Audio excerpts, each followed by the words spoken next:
YCP పాలనలో అర్హత లేని వారికి పెద్ద ఎత్తున దొంగ పెన్షన్లు మంజూరు చేశారని MLC Rambhupal Reddy, MP BK Parthasarathy తీవ్ర ఆరోపణలు చేశారు. పెన్షన్ల వ్యవహారంపై సమగ్ర దర్యాప్తు చేపట్టి అనర్హులను తొలగించి అర్హులైన వారికి కొత్త పెన్షన్లు మంజూరు చేస్తామని స్పష్టం చేశారు. వైసీపీ హయాంలో పార్టీ కార్యకర్తలకు ఇష్టానుసారంగా పెన్షన్లు మంజూరు చేశారని ఆగ్రహం వ్యక్తం చేశారు.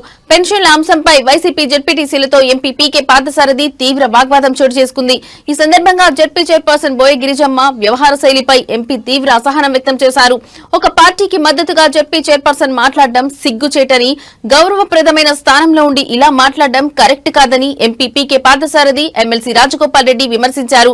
ఇదిలా ఉండగా సత్యసాయి జిల్లాలో దాదాపు 6,300 కొత్త పెన్షన్లు, అనంతపురం జిల్లాలో 2,500 కొత్త పెన్షన్లు మంజూరైనట్లు అధికారులు వెల్లడించారు. ఇప్పటి వరకు పెన్షన్లు తీసివేయలేదని జిల్లా కలెక్టర్ ఆనంద్ స్పష్టం చేశారు. కొత్త పెన్షన్లు మాత్రమే మంజూరు చేస్తున్నామని తెలిపారు. ఎవరైనా తమ పెన్షన్ తొలగించాలని భావిస్తే సంబంధిత అధికారులకు అర్జీ ఇవ్వాలని కలెక్టర్ ఆనంద్ సూచించారు.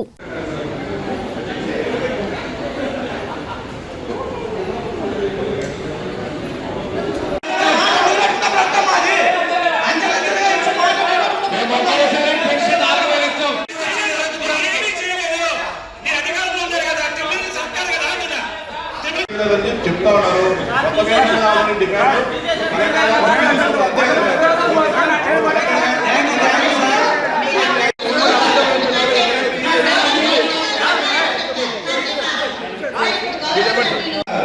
ఈ మధ్య కాలంలో మనం అబ్జర్వ్ చేసినామంటే కొంత గత 20 ఏళ్ళు 30 ఏళ్ళ నుంచి పనిచేస్తున్నటువంటి అక్కడ కార్మికుల్ని తీసివేసి కొత్తగా వేరే వాళ్ళని తయారు చేస్తారు.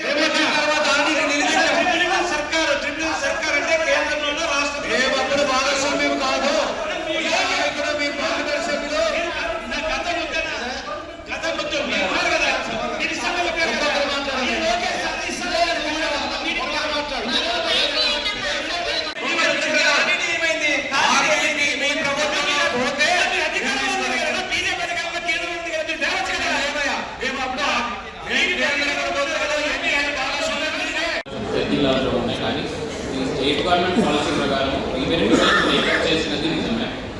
కానీ ప్రస్తుతానికి మనం ఎటువంటి పెన్షన్స్ రిమూవ్ చేయలేదు. మీరు సభ్యులు ఒకవేళ ఏదైనా ఒక 35 కేసెస్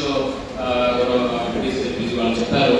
అలాంటివి కేసెస్ అయినా స్పెసిఫిక్ కేసెస్ ఉన్నట్లయితే ఇద్దరు యూడిడిఆర్టీఏలు ఉన్నారు ఇక్కడ. ఆ డీటెయిల్స్ బట్టి ఖచ్చితంగా వెరిఫై చేస్తారు. ఒకవేళ ఎక్కడైనా మీరు చెప్పినట్టు ఎక్కడైనా తీసారనే తెలిసినట్లయితే మనం ఖచ్చితంగా రిస్టోర్ చేసినట్టు ప్రయత్నం చేస్తాం. కానీ ప్రస్తుతానికి అయితే as a policy not even one pension has been removed. అంటే పాలసీ లెవెల్లో అయితే ఎటువంటి పెన్షన్ అయితే రిమూవ్ చేయలేదు. అండ్ కొత్త పెన్షన్ సంబంధించి బీడీఆర్ఏ గారు ఏం చెప్పారంటే స్పౌస్ పెన్షన్ ఎవరైతే డెత్ అయిన కేసెస్ లో దానికి కొత్త పెన్షన్ కింద అంటే వైఫ్ కి కానీ లేదంటే హస్బెండ్ కి కొత్త పెన్షన్ రూపంలో శాంక్షన్స్ అప్పటికప్పుడే శాంక్షన్స్ అవుతున్నాయి. ఏ నెలలో డెత్ అవుతుందంటే డెత్ సర్టిఫికేట్ తీసుకొని కొత్త పెన్షన్ కింద శాంక్షన్ అవుతున్నాయి. అయినా కూడా మీరు చెప్పినది అంటే కంప్లీట్లీ న్యూ పెన్షన్ అంటే అసలు 60 దాటిపోయినా